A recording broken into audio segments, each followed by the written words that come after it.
um, broadcasting live from my kitchen table, one of my places to be. And I've got a bunch of buttons, so I'm trying to work through all of the buttons. Um, and we're just going to try to make the magic work. It is an incredible afternoon here in Portland, Oregon, and I hope that you're doing well. I hope that you're doing well, and I hope this is working right.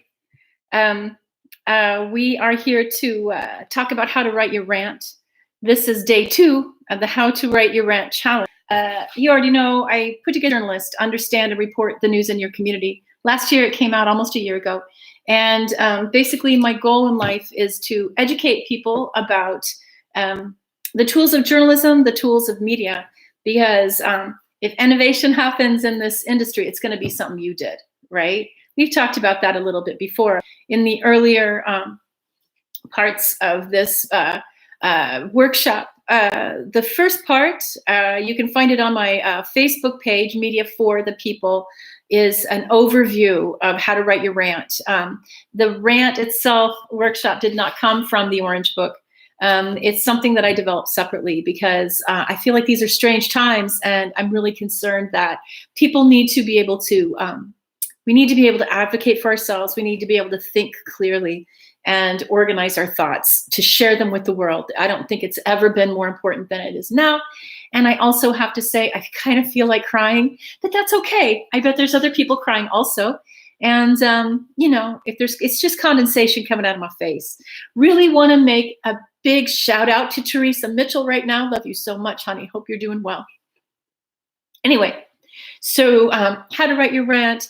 We're here live. I'm broadcasting live on YouTube and also through Zoom and on Facebook. And I'll try to, spread those live casts around. Forgive me.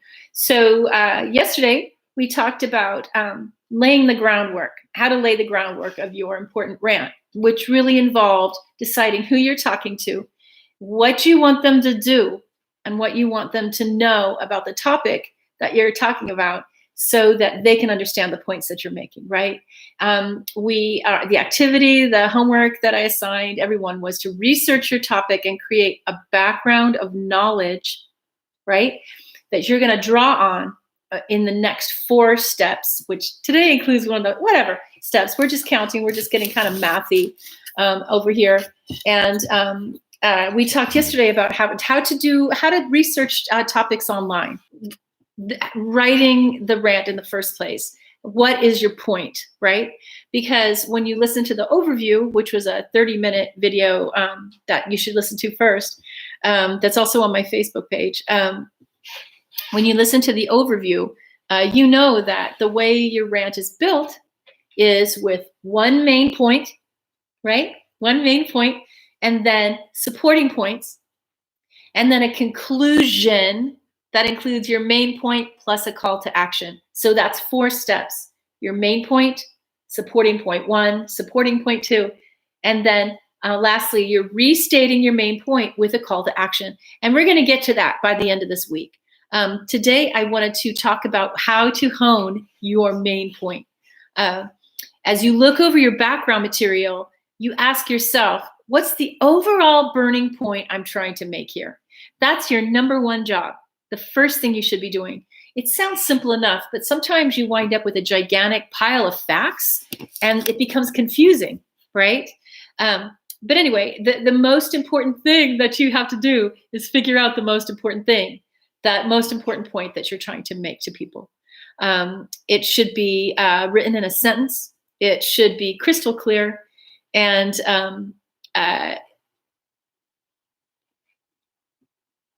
one of the things I wanted to talk about today regarding that, we keep talking about information. This is a commentary. It's not a news story, but commentaries, as you already know, because we talked about this before, commentaries are just as important as news stories are, because they add a sense of critical analysis to facts that may not make sense to people. So as you're thinking about your rant and what is your point, chances are you're looking at a whole big pile of information, and you have to reach inside and pull out the most important thing about it.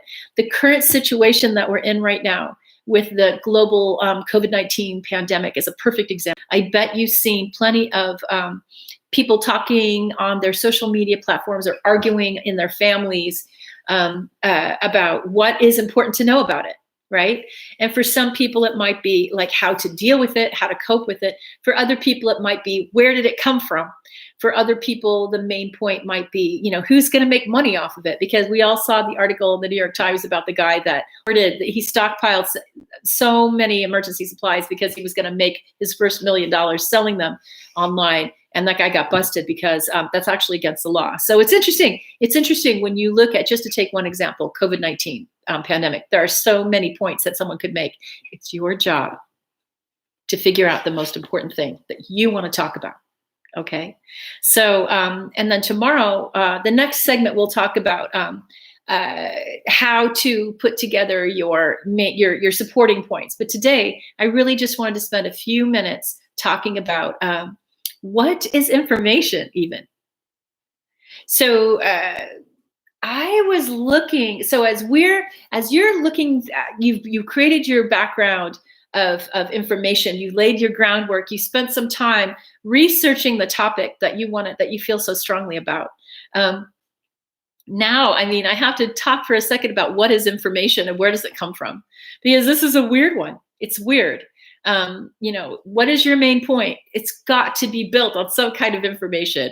And I was watching this guy argue on Facebook today, and he was pulling his information from a website that I swear to God, it was called Screaming Weasel or something like that, .us. It had the word weasel in it. Screaming Weasel, Angry Weasel, Weasel of Fear. I don't remember what it was. But this guy is dealing out these links, and you just got to look at it. And I've never heard of that. I can't take it seriously. A website called Screaming Weasel as an information source. So, one of the things people ask me about as we're educating ourselves about issues and what we're talking about is how do you tell facts from bullshit, frankly? There's no label really that tells you that. And a lot of times, especially in our current political atmosphere, there are certain political forces that actually use public distrust of the media as a lever to power. So when we have people out here, dealing out links from screamingweasel.com or whatever the hell that was, honestly, it was basically a political conspiracy website. I'm not even going to totally get into it. The thing about conspiracies is sometimes they really are out to get you. So I don't even want to demonize anyone who's talking about conspiracies or conspiracy theories. But the thing that gets me about it is there are ways. You will always have to use your judgment, but there are ways to kick the tires on that vehicle and make sure that this information is accurate or valid or something like that. But pointing to my butt. No, but the thing is, information is not the same for everyone. We talked about this a little bit in the last segment, a tiny bit. Information can change over time. What's true can change over time. And I know that that's a wild thing to say, but it's true. So you're always going to have to be thinking. You're always going to have to have your thought tools in your pocket. I'm going to pull out the orange book again. There's a whole chapter in this book about the trapdoors in our brains that trick us into not really taking on information properly. We don't always even want the real information, frankly. And there is this thing, it's called heuristics, Heuristics. Heuristics is an overall social psychological term for the trapdoors that we have in our brains. I think of them as brain farts, right? And there is a whole chapter about this in here. There's something like 347 identified heuristics, currently circulating in the world right now. It's brain surgery, it's brain research. It's looking at how we think. And if you can educate yourself a little bit about heuristics, that helps you not be fooled. Sometimes we're fooling ourselves, like the dude that was quoting screamingweasel.com. What the hell? Screamingweasel.com. But one of the heuristics is we look for information that supports what we already think. right? And that's what this guy was doing. If you listen to the previous episode of the rant challenge, day one, I talked a little bit about this kid that was at this workshop that I gave about ranting just a couple of weeks ago. And he looked at me and said, "What if you're wrong?" I think that as we're talking about making our main point, we're talking about educating ourselves about the issues that are important that we want to talk about, right? And we're writing it down in sentence format. I think we have to ask ourselves, is this accurate? Is this something that's going to change over time? What would happen if I found out that this information was completely wrong? What would I do? Right? I want you to keep that in mind, because especially when you're in rant mode, and God knows I do it, I just get so self-righteous. Sometimes I stop listening to people that I'm trying to dialogue with, right? I just want to encourage you to always keep your ears open. Always keep your ears open when you are ranting, when you're sharing your ideas. This is an exchange, not a baseball bat. Can I just put that out? That's what I'm talking about. How to have a dialectic. Oh my God, I'm talking like a Marxist now.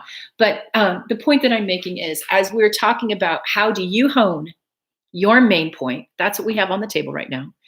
We have done some research to figure that out.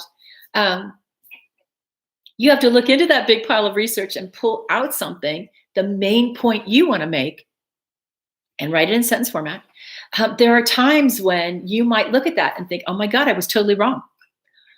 Also, my cat's vomiting in the corner. That's fantastic. I just have to, this is real. And this is live streaming here. But the thing that gets me is, as you look at information, as you take it in and you prepare to engage with other people with your ideas, and we'll talk a little bit about how to share them with the world in a later unit. The thing that I think is crucial about it is just to remember that you're not there to beat somebody down with you being right. It's really not about being right. I'm putting that out. For myself, I don't have to be right all the time. I just try not to be wrong. But I just want to plant the seed in your mind as we're talking about how to write your rant, that information can change, what you think can change. And I want you to connect with people with your ideas, not just beat them down, which is, of course, we see that all the damn time, especially on social media like Facebook, where this is being hopefully live streamed, right now. So what is your main point is going to be in sentence format, and you could be speaking it too. What is your main point is basically the target that you're shooting your arrows at, or chucking your arrows at, to really connect with someone and to make them understand your thoughts, right?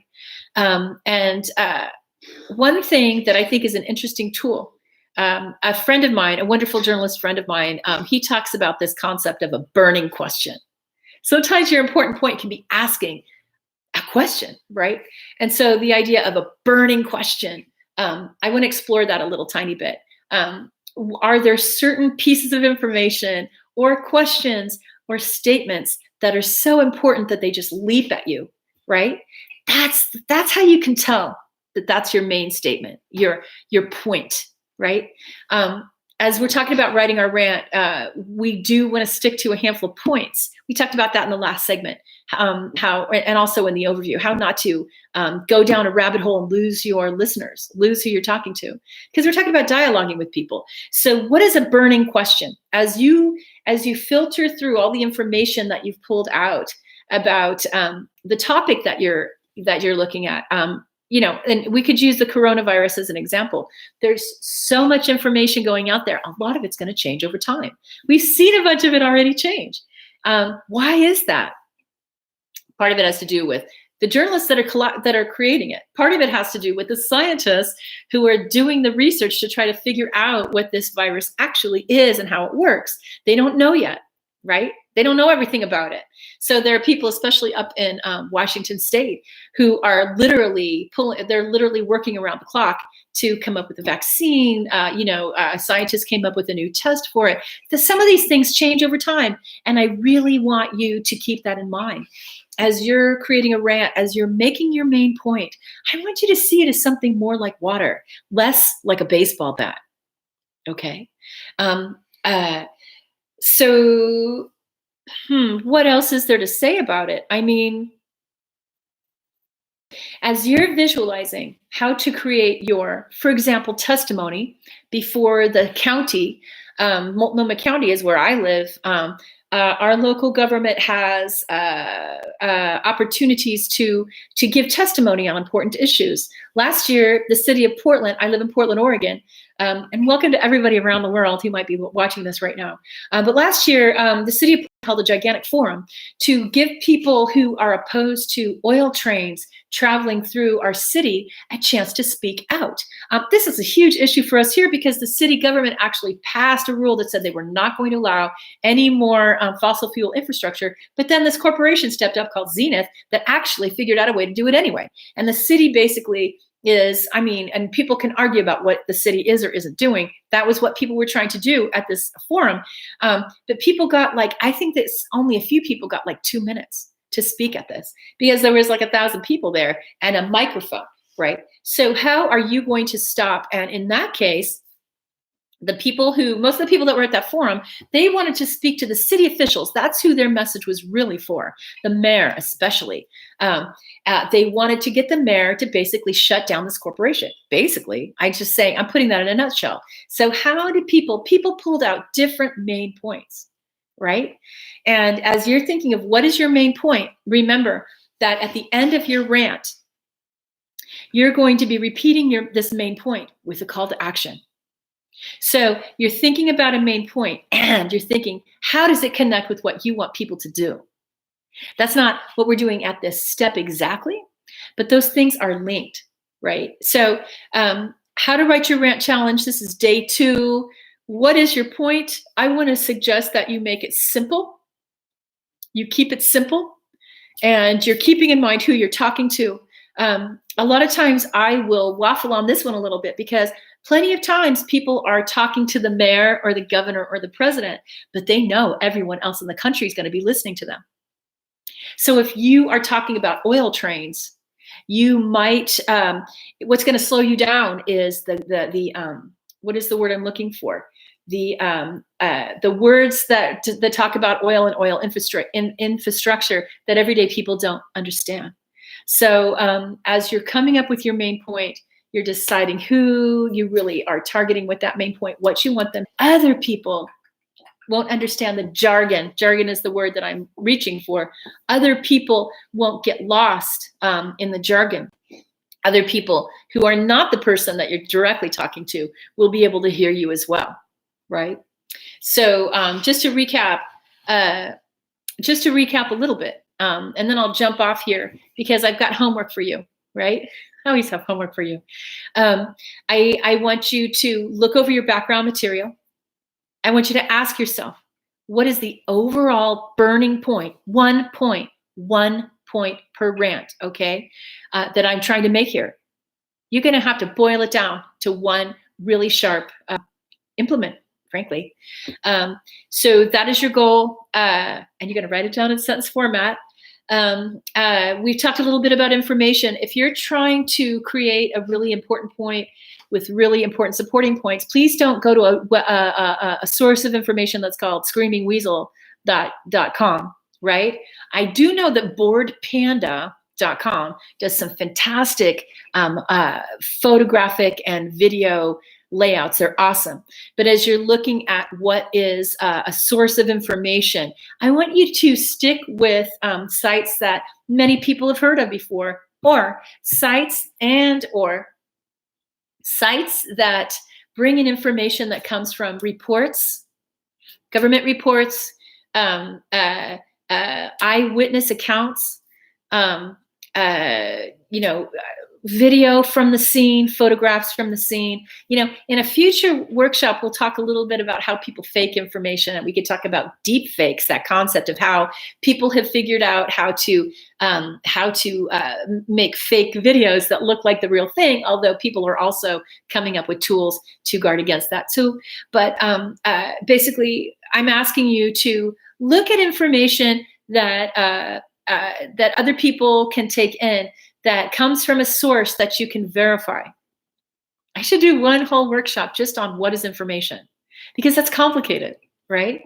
But for now, for the How to Write Your Rant Challenge Day 2, I'm asking you to look for information that people can wrap their brains around. And in that information, I want you to find the burning question that you're going to use to pull out your main point. Your main point is the spine that your entire rant is built around, okay? And if you have any further questions about this, there I am. I'm on Facebook. My name is Lisa Loving. On Facebook, I'm Lisa Loving. I'm also at Media for the People on Facebook. I love it when you ask me questions. I'm on Twitter. On Twitter, I'm Lisa Loving. On Instagram, I'm L Loving, so a little hiccup there. And I have a website, streetjournalist.com. That's street-journalist.com. I guess that Riley, the news hound, is taking a nap right now. When he shows up, I'll put his little hat on. But that's it for today.